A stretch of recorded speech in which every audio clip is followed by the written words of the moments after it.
ऐसा नहीं हो सकता है कि बॉलीवुड वाला बोले कि मुझे फिल्में बनानी है पाकिस्तान के साथ, क्रिकेट वाला कहे मुझे क्रिकेट खेलनी है पाकिस्तान के साथ, तो वो फौजी जो है वो किसके लिए लड़ रहा है? तू लड़ ले, तू अपने परिवार से दूर रह, तू अपनी जान दे दे। हमें तो पिक्चर देखनी है तो हम पिक्चर देखेंगे, हमें तो क्रिकेट खेलनी है तो हम क्रिकेट खेलेंगे। कि जस्टिन ट्रूडो को जो नरेंद्र मोदी जी ने जलील करा था, उसको बेइज्जत करा था, उसके कपड़े फाड़ के उसको लात मार के आंसू से ना हम पढ़ेंगे ना अपने बच्चों को पढ़ाएंगे, और हमें खिलाना, हमारे बच्चों को खिलाना जो हमने 10-15 पैदा कर रखे। जय हिंद दोस्तों, मैं हूं मेजर गौरव आर्य और आप देख रहे हैं दी चाणक्य डायलॉग्स।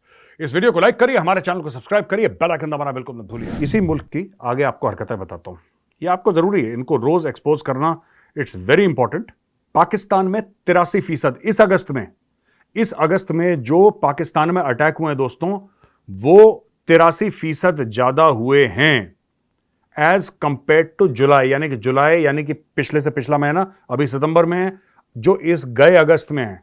और ये लोग कहते हैं कि ये सबसे ज्यादा हैं आई थिंक पिछले नवंबर 2014 से।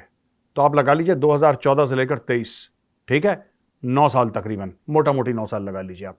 मोटा मोटी 9 साल में सबसे ज्यादा अटैक हुए हैं, और इसमें 112 मौतें हुई हैं अगस्त 2023 में 112 मौतें हुई हैं, और 87 लोग गंभीर रूप से घायल हुए हैं। यह पाकिस्तान का हाल है, ठीक है जी।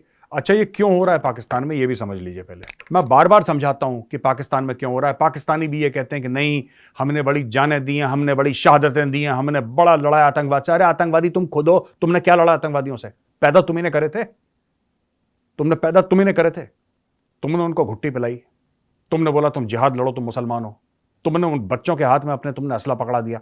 जिन बच्चे के हाथ में फिजिक्स, केमिस्ट्री, मैथ्स, इंग्लिश, जो भी लैंग्वेजेस हैं आपकी, इतिहास, हिस्ट्री, तारीख, उसकी किताबें होनी चाहिए, ज्योग्राफी की किताबें होनी चाहिए, आपने उस बच्चे को मदरसे में बुलाया, उससे बोला कि सारे काफिर गंदे हैं, काट दो सबका गला, ये ले बेटा AK-47।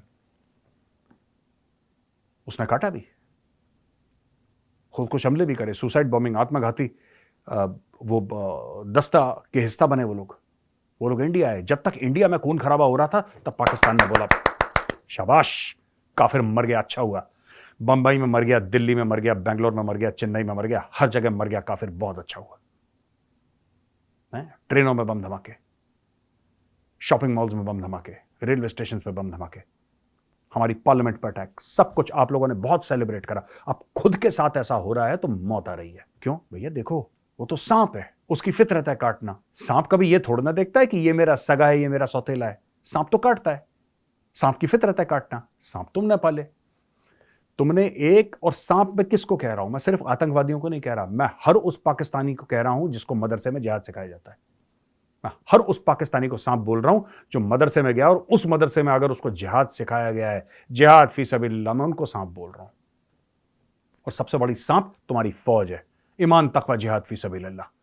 तुम्हारी फौज का नारा है, तुम्हारी फौज का मोटो है, ईमान तकवा जिहाद फी सबिलिल्लाह। It's suppose to be a professional army. और तुम लोग ने बड़ी तालियां बजाई जब तुम्हारी फौज ने बोला कि हम जिहाद करेंगे कश्मीर में। तुमने बोला वाह, शेर का बच्चा है ये जिहाद करेगा कश्मीर में। खुश हो गए थे तुम लोग जब पुलवामा हुआ था? किस तरीके से पाकिस्तानी मिठाइयां बांट रहे थे, बड़ा सेलिब्रेट कर रहे थे, पुलवामा में हुआ, पुलवामा में ये हो गया, पुलवामा में ये हो गया। जब हमारे भाई वीरगति को प्राप्त हुए, तुम लोगों ने खूब पटाखे बजाए भाई। अब तुम्हारे घर में वही चीज हो रही है, और तुम लोग सन्नाटे, तुम लोग कह रहे हैं यार ये क्या हो रहा है, हमें क्यों मार रहे हैं? तुम्हें इसलिए मार रहे हैं क्योंकि सांप की फितरत है काटना। यही चीज हिलेरी क्लिंटन ने तुम बेवकूफों को तुम्हारे घर में घुस के ये बात समझाई थी कि नहीं समझाई थी? हिलेरी क्लिंटन ने क्या बोला था? Snakes in the backyard. If you have snakes in your backyard, don't assume that they will only bite your neighbours. ये मत सोचना कि सिर्फ तुम्हारे पड़ोसी को काटेंगे, वो बेटा तुम्हें भी काटेंगे। और वो सांप आज तुम्हें काट रहे हैं। आज तुम्हारा न्यूज़पेपर कह रहा है कि 83% ज्यादा हो गए भाई, इतने 100 बंदे मारे गए। आपको भगवान ना करे ऐसा हो, भगवान ना करे, ऊपर वाला ना करे ऐसा हो, लेकिन ये सच है कि इससे 10 गुना और होगा पाकिस्तान में। आपने बीज ऐसे बोए हैं पाकिस्तान में, आप उसको अब आपको उसका फल पसंद नहीं आ रहा। आप कह रहे हैं कि नहीं यार, मैंने तो बीज डाला था, वो जो बीज बड़ा होकर भारत को काटना चाहिए था। अब भारत को तो काटना बंद कर दिया उस बीज ने। वंस इन अ वाइल कभी कटता है तो कटता है। आपके यहां रोज मौत का नंगा नाच हो रहा है। क्या प्रोग्राम है बताओ, क्या करना चाहते हो? और आपका आर्मी चीफ मुझे कहना नहीं चाहिए, is a senior officer, but आपका आर्मी चीफ महान नालायक है। आपके आर्मी चीफ को यह चाहिए था कि मुल्क की दिफा करे, मुल्क को प्रोटेक्ट करे। यह आर्मी चीफ का काम है, ठीक है। आर्मी चीफ का काम है कि अपनी फौज को तगड़ा करे, मजबूत करे कि कोई पाकिस्तान के अंदर ना घुस पाए। यहां पे तो पठान आते हैं, 4 थप्पड़ मार के चले जाते हैं। तुम लोग क्या करते हो? Press conference. 9 तुम्हारे बंदे मार दिए, तुमने क्या करा बताओ? मैं जानना चाहता हूं। अजीम फौज है, नंबर 1 फौज है, कलमा पढ़ के फौज बनी थी, नंबर 1 की आईएसआई गधी है, बेवकूफ है आईएसआई तुम्हारी आईएसआई को यही नहीं पता कि अटैक होने वाला है। दुनिया की नंबर 1 एजेंसी है तुम्हारी आईएसआई है, सबसे बड़ी एजेंसी आईएसआई। आईएसआई के सामने सब लोग ऐसे बिल्कुल सरप्राइज हो जाते हैं। आईएसआई सरप्राइज दे देती है। अब तुम्हें कौन सरप्राइज दे रहा है? वो हाथ में AK-47 लेके सलवार कमीज पहनने वाला पठान रोज तुम्हें सरप्राइज कर रहा है, और तुम क्या कर पा रहे हो? काके नहीं कर पा रहे, नहीं कर पा रहे तुम। अब बोलो ना अपनी आईएसआई को। पाकिस्तानियों में तुमसे बात कर रहा हूं, तुम जाके क्यों नहीं बोलते अपने आईएसआई को? आज जाके बोलो उससे कि तुम तो नंबर 1 हो दुनिया में, तुम नंबर 1 हो। तुम्हारे सामने मोसाद कुछ नहीं, तुम्हारे सामने CIA कुछ नहीं, तुम्हारे सामने रॉ कुछ नहीं, तुम्हारे सामने कोई कुछ नहीं। तुम अजीम हो क्योंकि तुम कलमा पढ़ के बने थे। उससे बोलो ना कुछ करे। उसको पता नहीं लग रहा तुम्हारा आर्मी चीफ क्या कर रहा है। वो नालायक आदमी क्या कर रहा है? What's your army chief doing? He is doing zero, zilch. मैं बताता हूं तुम्हारा आर्मी चीफ क्या कर रहा है। प्रेस कॉन्फ्रेंस कर रहा है। जब भी उसको अफगानिस्तान से लोग आते हैं और 4 थप्पड़ मारते हो, कहता है अगली बार थप्पड़ मारा ना फिर देख लेना।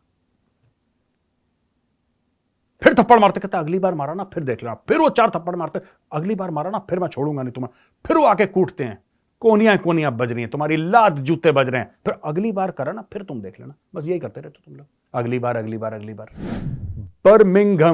बर्मिंघम जो शहर है यूके में, उसका फट गया ढोल, वो बैंकरप्ट हो गया। ठीक है, वो शहर बैंकरप्ट हो गया, वो दिवालिया हो गया शहर। चक्कर क्या? बर्मिंघम का क्लेम टू फेम क्या है? बर्मिंघम जो है ये क्यों फेमस है, क्यों पॉपुलर है? देखिए साहब, तो साहब BCC बर्मिंघम सिटी काउंसिल क्या कहती है कि यहां पे लग गया है सेक्शन 114 का नोटिस। का मतलब यह है कि जितने भी नए खर्चे हैं वो इमीडिएटली रोके जाते हैं, और सिर्फ जो वल्नरेबल पीपल हैं, जो बड़े कमजोर लोग हैं, उनके लिए मदद करने के लिए, या फिर स्टैट्यूटरी सर्विस है कि बिजली आती रहे और पानी आता रहे, इसके अलावा किसी चीज में आप खर्चा नहीं करेंगे। ढोल फट गया बर्मिंघम का। ये क्यों हुआ है? वही BCC की रिपोर्ट कहती है कि वहां पे जो पाकिस्तानी ओरिजिन के सिटीजन हैं, उन्होंने इतने बच्चे पैदा कर लिए, इतने ज्यादा पाकिस्तानी वहां पे हो गए, काम वाम कुछ करते नहीं है पाकिस्तानी, और उनको चाहिए बेरोजगारी भत्ता सरकार से। ये देखिए, more than half of the city's population is from an ethnic minority. अब ये माइनॉरिटी कहां से रह गई अगर मोर देन हाफ है? मुझे आज तक ये लॉजिक समझ में नहीं आया। आज भी जो वहां पे पाकिस्तानी है वो कहते हैं कि हम माइनॉरिटी में हैं, हमें माइनॉरिटी का फायदा दो, और खुद बर्मिंघम सिटी काउंसिल ये कह रही है कि भैया तुम 50% से ज्यादा हो। ठीक है, इसमें कुछ बांग्लादेशी भी शामिल है, ज्यादातर इसमें पाकिस्तानी है। ठीक है जी। Birmingham has the highest concentration of Pakistani origin people amongst all UK cities. Birmingham को छोटा पाकिस्तान कहते हैं, राइट? इसके अलावा their education level skill sets and handouts to them have affected the councils balance sheets. उनको मुफ्त का एजुकेशन भी चाहिए पाकिस्तानियों को, उनके एजुकेशन लेवल बहुत कम है, तो उनको जाहिर सी बात है पढ़ाना पड़ता है। और हैंडआउट्स, जो आप किसी को खैरात देते हैं, भीख देते हैं, जो आप कहते हैं कि ठीक है, एक तो बेरोजगारी भत्ता होता है, वो अलग चीज है, वो अलग मैटर है, इनको हैंडआउट्स देने पड़ते हैं, क्योंकि ये कहते हैं कि भाई हम तो अब आपके मुल्क में मेहमान हैं। ठीक है, हम तो आ गए पाकिस्तान छोड़ के, अब हम सेटल हो गए बर्मिंघम। अब यहां पे बर्मिंघम में हमें जिस प्रकार से रहना है, हमें रहना है। हम इंटीग्रेट नहीं करेंगे ब्रिटिश सोसाइटी में। ठीक है, हम अंग्रेजों के तौर तरीके नहीं अपनाएंगे, क्योंकि हम तो भाई ऑब्वियसली बात है, वो लोग कहते हैं कि वो पाकिस्तानी है। ना हम पढ़ेंगे, ना अपने बच्चों को पढ़ाएंगे, और हमें खिलाना, हमारे बच्चों को खिलाना जो हमने 10-15 पैदा कर रखे हैं, वो भी अंग्रेज सरकार का फर्ज है। तो अंग्रेज सरकार ने खिलाया, दरिया दिल अंग्रेज सरकार, है ना, कि don't worry, let the immigrants come in and all that. ये अंग्रेजी बोली उन्होंने। अब अंग्रेजी चली नहीं, क्योंकि पाकिस्तानी सब खा गए वहां पे। अब उनका डब्बा बैठ गया बर्मिंघम शहर का। इसके अलावा यह कहता है कि Birmingham UK second largest city now says it does not have the resources to balance his budget and halting all spending. कह रहे हैं हमारे पास पैसे नहीं है बजट को बैलेंस करने के लिए, पूरा खसारा ही खसारा है, पूरा लॉस ही लॉस है। ठीक है जी। The UK government has refuse to provide additional funding. UK government ने बोल दिया कि बेटा अब हम तुम्हें एडिशनल फंडिंग नहीं देंगे। तुम ये सोच रहे हो कि तुम्हारी चमड़ी बचाने के लिए, तुम्हारी जान बचाने के लिए हम और तुम्हें नोट दे देंगे 1-2 अरब डॉलर? ना ना ना। तो बेसिकली बर्मिंघम को लोग कहते थे मिनी पाकिस्तान। दोस्तों, ये मैं कई बार सुन चुका हूं, मैं जब लंदन गया था तब भी मैंने सुना था कि बर्मिंघम को लोग कहते हैं मिनी पाकिस्तान, और बिल्कुल सही कहते हैं, आज साबित हो गया, क्योंकि वहां के पाकिस्तानियों ने बर्मिंघम को भी पाकिस्तान बना दिया। वो पाकिस्तान भी डिफॉल्ट के दाने पर खड़ा है और ये बर्मिंघम जो मिनी पाकिस्तान है ये भी डिफॉल्ट के दाने खड़ा हुआ है। वो भी भीख मांग मांग के काम चल रहा है उसका, इस बर्मिंघम का भी भीख मांग मांग के काम चल रहा है। सबकी वाट लगी और सेंटर ने पैसा देने से मना कर दिया, यानी कि लंदन ने बर्मिंघम को पैसा, सरकार जो है अंग्रेज सरकार, उसने पैसा देने से मना कर दिया। वो कहते हैं भैया तुम कल डूबते आज डूबो, आज डूबते अभी डूबो, हमसे बात मत करो। पाकिस्तान में क्या हो रहा है, IMF भी तो यही कह रहा है कि अब तुम्हें बहुत पैसा दे दिया भाई, अब दोबारा मत आना यार। डेली आ जाते हो घर में टैन घंटी बजाते हुए कि साहब ये कट हो रहा है मेरा। No, not at all, this will not work. तो ये पाकिस्तानी मैं बता रहा हूं कि ये जहां जाते हैं ये सिर्फ पाकिस्तान नहीं बनाते, पाकिस्तान जैसे हालात भी बना लेते हैं। बर्मिंघम को पहले ही काफी, बर्मिंघम रडार पे है MI5 के, जो इनकी डोमेस्टिक इंटेलिजेंस एजेंसी है, वो लोकल इंटेलिजेंस एजेंसी है, और स्कॉटलैंड यार्ड के। बर्मिंघम जो है वो रडार पे है इनके, क्योंकि वहां पे टेररिज्म सपोर्ट बहुत ज्यादा है। जाहिर सी बात है पाकिस्तानी होंगे तो टेररिज्म दूर तो होगी नहीं वहां से, it has to be very close, क्योंकि नेशनल ईथोस में है जिहाद फी सबीलिल्लाह, सब जिहाद विहाद करने के चक्कर में है। उन्हीं के ऊपर जिहाद करेंगे जिनसे लोग पैसे ले रहे हैं। दिस इज ठीक है ना, कह रहा हूं मैं, आप जाके चेक करिए इंटरनेट पे, अगर मैं गलत कह रहा हूं तो। अगर मैं झूठ कह रहा हूं तो बोलिएगा कि मेरे साहब आपने गलत बात करी है, ऐसा नहीं है। Birmingham is called mini Pakistan, और पाकिस्तानियों ने मिलके अंग्रेजों के, जो सेकंड लार्जेस्ट सिटी है बर्मिंघम आफ्टर लंदन, जो सेकंड लार्जेस्ट सिटी है, राइट, जैसे हम लोग कहते हैं कि हमारा सबसे बड़ा शहर अगर बंबई है या दिल्ली है सबसे बड़ा, तो फिर बंबई है तो फिर दिल्ली है, सेकंड लार्जेस्ट। जो सेकंड लार्जेस्ट है यूके का, उसकी वाट लगा दी पाकिस्तानियों ने और उसको बना दिया Pakistan. I hope all the Pakistanis in Birmingham are now feeling comfortable, because Birmingham is on the verge of default. It is bankrupt. And Birmingham, एक warm सी feeling आ रही है Pakistani. Does it remind you of home? Pakistanis Birmingham में रहते हो, अब पाकिस्तान दोबारा मत जाना वीजा लेके, ठीक है, क्योंकि तुमने पाकिस्तानीज को भी बना दिया। वापस पाकिस्तान की क्या लेने जाओगे तुम लोग, बना दिया तुमने, वाट लगा दी अंग्रेजों की। मुझे लगता है कि जो अंग्रेजों ने हमारे ऊपर राज करा था ना, उस समय भारत पाकिस्तान तो एक ही था, पाकिस्तान तो बना नहीं था। मुझे लगता है कि पाकिस्तानियों ने बदला लिया है। पाकिस्तानियों ने इतने पैसे लूटे हैं कि विंस्टन चर्चिल अपनी कब्र से ऊपर उठ के खड़ा हो गया। वो कह रहा है कि यार मैंने तो चोरी करा था इंडिया से। वो कह रहा है विंस्टन चर्चिल कि भाई चर्चिल तो चोर था, ये तो बाप है मेरे पास। चर्चिल कह रहा होगा कि भाई ये चर्चिल के बाप है पाकिस्तानी। चर्चिल ने क्या चोरी करी हो गई, इन्होंने तो दोनों जेबों में हाथ डाली, गोरों के पीछे वाली आगे वाली जेब में डाली और ऐसे निकाला उनका ATM कार्ड चोरी करके, बैंक से भी पैसे निकाल दिया, क्रेडिट कार्ड भी स्वाइप कर दिया। पाकिस्तानियों ने अच्छा बदला लिया है। वेल डन पाकिस्तानी, करते रहो बेटा, तुम नाम रोशन करो अपनी। ठीक है जी, तो ये स्टोरी हो गई दोस्तों आज की। और आखिर स्टोरी ये है कि मिनिस्टर, यूक्रेन का प्रेसिडेंट है जेलेंस्की, उसने war time defence minister Oleksii रेजनिक को सैक कर दिया, उसने हटा दिया उसको, और बोला कि 19 महीने हो गए ये भाई कुछ नहीं कर पाया, बड़ी बड़ी बातें कर रहा। अच्छा, अभी तक तो यूक्रेन ये बोल रहा था कि रशिया के डिफेंसेस में हमने छेद कर दिया, हमने फाड़ दिया रशिया का डिफेंस, हमने ऐसा कर दिया, हमने वैसा कर दिया, हमने ये कर दिया। क्या हुआ उसका?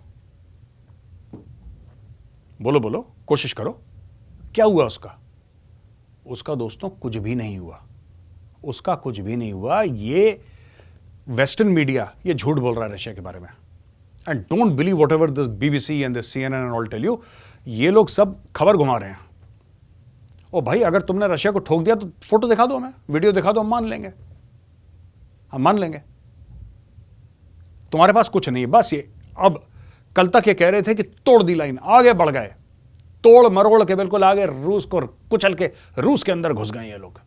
कल तक तो ये स्टोरी सुना रहे थे, आज ये कह रहे हैं कि उसने बोला कि जो मेरा वॉर टाइम डिफेंस मिनिस्टर है, जो लड़ाई का जो मंत्रालय देखता है, वो तो नालायक आदमी, हटाओ दूसरे को लगाओ, दूसरा काम करेगा। ओ भाई, ये कैसी स्टोरी है यार? तो ये थोड़ा सा वेस्टर्न मीडिया के बारे में भी थोड़ा सा दोस्तों बच के, संभल के, सोच के जरा देखिएगा, because these people are out and out liars यार, कभी भी झूठ बोल देते हैं किसी को लेकर। तो दोस्तों आई होप आपको आज का वीडियो पसंद आया होगा, और वीडियो पसंद आया ना तो लाइक का बटन जरूर दबाइएगा, और हमारे चैनल को सब्सक्राइब करिए, बेल आइकन दबाना बिल्कुल मत भूलिएगा। जय हिंद, वंदे मातरम, भारत माता की जय।